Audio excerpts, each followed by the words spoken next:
کوئی یہودی جاسوس بن کر عرب میں آتا ہے. وہ دو یہودی جو حضور کے جسد اطہر کو نکالنے کے لیے آئے تھے مسلمان بن کے آئے تھے کہ نہیں؟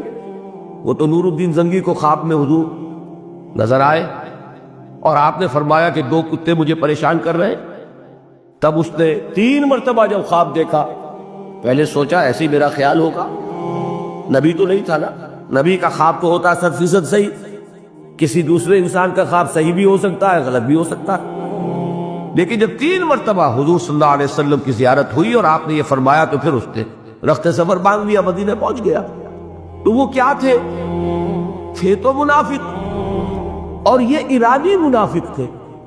بنے ہوئے کیا تھے؟ مسلمان ہی نہیں اولیاء اللہ بنے ہوئے تھے. وہ واقعہ تو آپ نے پڑھا ہوگا نا کہ ان کی شکلیں دکھا دی گئی حضور کو.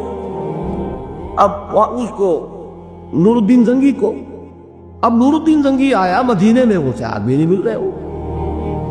اس نے یہ کیا کہ باہر پڑاؤ ڈالا، اعلان کر دیا کہ مدینے کی پوری آبادی کی دعوت ہے، کوئی نہ رہے پیچھے، سب آئے، میری طرف سے دعوت ہے، کھانا کھائے.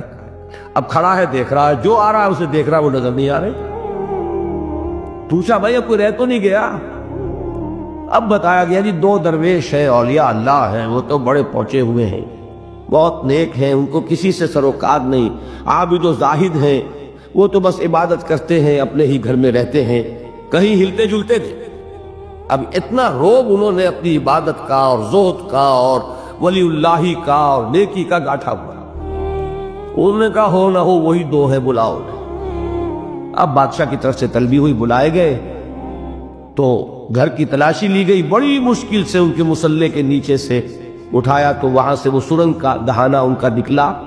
وہ کیا کرتے تھے؟ رات بھر کھودتے تھے اور مشک جو ہے پانی کی مشک، اس میں مٹی بھر کر جا کر پھینکاتے تھے. لوگ سمجھتے تھے پانی لینے جا رہے ہیں درویش اللہ کے بندے، اور وہ جا کر مٹی باہر پھینکتے تھے، اور ہوتے ہوتے وہ حضور صلی اللہ علیہ وسلم کے روضے کی دیوار کے قریب پہنچ چکے تھے.